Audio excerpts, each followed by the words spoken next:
নভেম্বরের শেষ দিকে ঠান্ডার অনুভূতিটা দিনে দিনে বাড়ছে।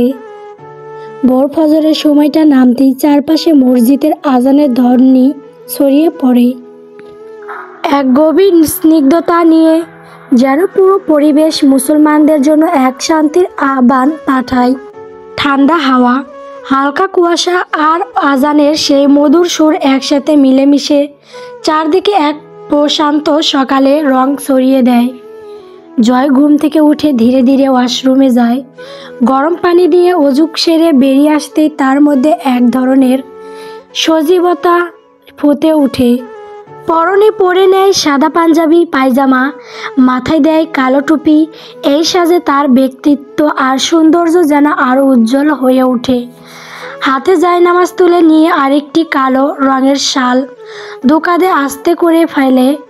সব মিলিয়ে তার চেহারায় এক প্রশান্ত, পরিপাটি ও ধর্মীয় ভাবের আভা ছড়িয়ে পড়ে।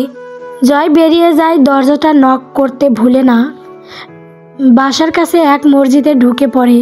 কিছুক্ষণের মধ্যে নামাজ পড়া শেষ করে জয় দুহাত তুলে চোখ বন্ধ করতেই কণ্ঠটা ভারী হয়ে আসে, আল্লাহ, আমার স্ত্রীর সব কষ্ট তুমি দূর করে দিও। ওকে তুমি আমার জন্য বাঁচিয়ে রেখো, সুস্থ রেখো। আমার এই সন্তানকে নিরাপদে দুনিয়ার আলো দেখার তৌফিক দিও। আল্লাহ, আমার পরিবারটাকে তোমার রহমতে ঢেকে রেখো। শেষ কথাগুলো বলতে বলতে তার গলা কেঁপে যায়, মনে হয় যেন পুরো পৃথিবীর ভরটাই আজ তার বুকে চাপা। জয় নামাজ শেষ করে সরাসরি বাসায় আসে। মেইন গেট খুলে ডাইনিং রুমে পা দেওয়ার সাথে শব্দ আসে কিচেন রুম থেকে। কাজের মহিলাগুলো মনে হয় রান্না শুরু করে দিছে। ডক্টর নার্সরা আলাদা খাবার খায়, এই জন্য সকাল থেকে শুরু করতে হয়। যার যার পছন্দের খাবার বানিয়ে দিতে হয় তাদেরকে। জয় নিজের রুমে ঢুকে লাইট অন করে তরির পাশে বসে পড়ে। তরির মুখের দিকে তাকিয়ে দেখে ঘুমালে কি স্নিগ্ধ লাগে মুখটা দেখতে। চুলগুলো এলোমেলো হয়ে আছে, কপালের দিকে কিছু কিছু চুল গালে এসে পড়েছে। জয় চুলগুলো হাত দিয়ে সরিয়ে দিতে তরি একটু কেঁপে ওঠে। ঠান্ডা হাতের ছোঁয়া লাগছে গালে। জয় একটু হেসে বলল, তরি উঠে পড়ো, নামাজ পড়তে হবে। তরির কোনো সারা শব্দ না পেয়ে জয় গায়ে হাত দিয়ে ধীরে করে একটু ঝাঁকি দিয়ে বলল, ওঠো, নামাজের সময় যাচ্ছে। তরি ধীরে ধীরে চোখ মেলে তাকায়। জয় তা দেখে তরির কপালে একটা চুমু দিয়ে গা থেকে কমফোর্ট সরিয়ে কোলে তুলে নিলে তরি সঙ্গে সঙ্গে জয়ের গলা জড়িয়ে ধরে মাথাটা বুকে রাখে। কয়েকদিন থেকে এভাবে চলে আসছে তরির কাছে, জিনিসটা অনেক ভালো লাগে। জয় ধীরে ধীরে ওয়াশরুমে গিয়ে তরিকে নেমে দিয়ে এসে দরজার বাইরে দাঁড়িয়ে থাকা দরজা দিয়ে তরি একটু সময় নিয়ে অজু করে বেরিয়ে আসে। এসে দেখে জয় জায়নামাজে বিছিয়ে রাখছে আর হাতে হিজাব নিয়ে দাঁড়িয়ে আছে। জয় তরিকে দেখে হিজাবটা পরিয়ে দেয়। তরি নামাজের জন্য দাঁড়ালে জয় নিজের পোশাক চেঞ্জ করে ব্যায়ামের জন্য একটা পোশাক পরে নিয়ে নিচে আসে। কিছু খাবার নিয়ে গিয়ে দেখে তরি নামাজ শেষ হয়েছে। তরিকে নিজের হাতে খাবারটুকু খেয়ে দিয়ে হাত ধুয়ে নেয় জয়। তারপর তরিকে বলে, এখন শুয়ে পড়ো, ঠান্ডাতে জেগে থাকতে হবে না। আমি একটু জগিং করে আসি, ততক্ষণ পর্যন্ত তুমি শুয়ে থাকো। ঠিক আছে বলে শুয়ে পড়ল। আর কোনো সমস্যা হলে এই সুইচে টিপ দিলে কেউ না কেউ আসবে। খাটের পাশে একটা সুইচ আছে, সেটার দিকে তাকিয়ে বলল। তরি জয়ের মুখের দিকে তাকিয়ে থাকলে তা দেখে জয় বলে, কি দেখেছো এভাবে? আপনাকে আগে দেখো নাই? দেখেছি, এখন আপনি আরও সুদর্শন হয়েছেন। জয় একটু হেসে বলল, আমি ছিলাম না, আগেও ছিলেন, এখন সাথে চাপ দাড়ি যোগ হয়েছে, সেটা আরও বেশি আকর্ষণ করে। ফর্সা গালে ভালো লাগছে। মানুষ প্রেগনেন্ট হলে খেতে পারে না, বমি হয়, আর তোমার বেলায় উল্টো খেতে পারো, বমি কোনো নামগন্ধ নাই, কিন্তু তোমার একটু লজ্জা কমছে। আর এখন মুখ ফুটে অনেক কিছু বলতে পারো।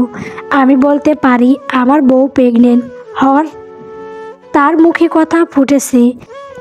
সরাসরি মুখের উপর বলাতে তরি ভীষণ লজ্জা পেয়ে গেল। দ্রুত তরির কমফর্ট দিয়ে মুখ ঢেকে নিল। জয় তা দেখে হেসে মুখ থেকে কমফোর্ট সরিয়ে দিয়ে কপালে গালে কয়েকটা চুমু দিল। তরি হাত দিয়ে মুখটা ঢেকে নেয়। তরি ফিসফিস করে বলে, আপনি যান এখন। জয় একটু হেসে কমফোর্টটা ভালো করে দিয়ে চলে যায়। জান্নাত জন্মের পর থেকে নাজমা চৌধুরী কোলে পিঠে মানুষ হয়। তরির কাছে এসেছে আজকে কদিন হয়, কিন্তু তার নাজমা চৌধুরীর কথা খুব মনে পড়ছে। জান্নাত তার দাদিমার কাছে আবদার করছে এখানে আসার জন্য, তাই আজ সকালে নাজমা চৌধুরী এসেছে জয়ের বাসায়। হসপিটালে তাদের দেখা, তারপর থেকে আর দেখা হয়নি কয়েকদিন। নাজমা চৌধুরী, সাইফুল চৌধুরী, জাহিদ চৌধুরী সবাই এসেছে জয়ের বাসা দেখা করতে। এখন সবার অবস্থান ডাইনিং রুমে সোফার মধ্যে। নাজমা চৌধুরী মাঝখানে, তার পাশে জান্নাত আর এক পাশে তরি জয়রা সামনের সোফায় বসে আছে। রান্নাঘরে আয়োজন চলছে দুপুরের। 3 জন ডাক্তার, 3 জন নার্স, 6 জন বাইরে চেম্বারে গেছে জয়কে বলে, আর 6 জন বাসায় আছে। যদি এত প্রয়োজন না, তারপরও জয় রেখে দিয়েছে। এমন সময় নাজমা চৌধুরী হঠাৎ করে তরির হাতে ধরল। তরি চমকে তাকালো তা দেখে। নাজমা চৌধুরী বলল, আমার ভুল হয়েছে মা, প্রথম দিক থেকে তোমাকে আগলে নেওয়া উচিত ছিল। আমি খুব করে চাইতাম নিজের মধ্যে একটা সম্পর্ক গড়ে উঠুক, কিন্তু দেখো দুটো ছেলে থাকতে একটাকে দিয়ে আমি করতে পারলাম না। আসলে আমার কপালে নেই। আমি তোমার কাছে ক্ষমা প্রার্থী মা, পারলে ক্ষমা করে দিও আমাকে। নিজের মা মনে করে তরি নাজমা চৌধুরীর হাত দুটো ধরে বলল, প্লিজ মা, এভাবে বলবেন না। আমি কখনো কিছু মনে করি নাই। আপনার ছেলে, আপনারও পছন্দ অপছন্দ থাকতে পারে। আপনি ওই দিন হসপিটালেও ক্ষমা চাইছেন, আবার আজকে এই জিনিসটা আমার খারাপ লাগে মা। আপনি আর এইভাবে বলবেন না। আমি সব মাদের ভালোবাসতে চাই, কিন্তু তুই চুপ হয়ে গেল, মাথা নিচু করলো, আর কিছু বলতে পারলো না। নাজমা চৌধুরী তরিকে টেনে নিয়ে কপালে একটা চুমু দিয়ে বুকের কাছে মাথা নিয়ে বলল, এখন থেকে এই মাকে ভালোবাসবে, আমি তোমার বেস্ট শাশুড়ি হয়ে দেখাবো। নাজমা চৌধুরী যাকে আগলে নেয় মৃত্যুর আগ পর্যন্ত আমি তার পাশে থাকি। তুমি আমার আর একটা মেয়ে হয়ে থাকবে বাকিটা জীবন। তরি নাজমা চৌধুরীকে দুহাত দিয়ে জড়িয়ে ধরে আসে। তরি চোখ দিয়ে পানি পড়ছে, সে ভালোবাসা কাঙ্ক্ষাল। কে একটু আগলে নিলে অন্যরকম অনুভূতি দেয়। সামনের চোখে জয়েরা নীরব দর্শক, তারা শুধু দেখে গেল বৌমা শাশুড়ির মিলন। জয়ের একটা স্বস্তির নিঃশ্বাস ফেলল। এখন সব কিছু ভালো হইতেছে, আর একটা ভালো, সেটা শুধু আল্লাহর হাতে।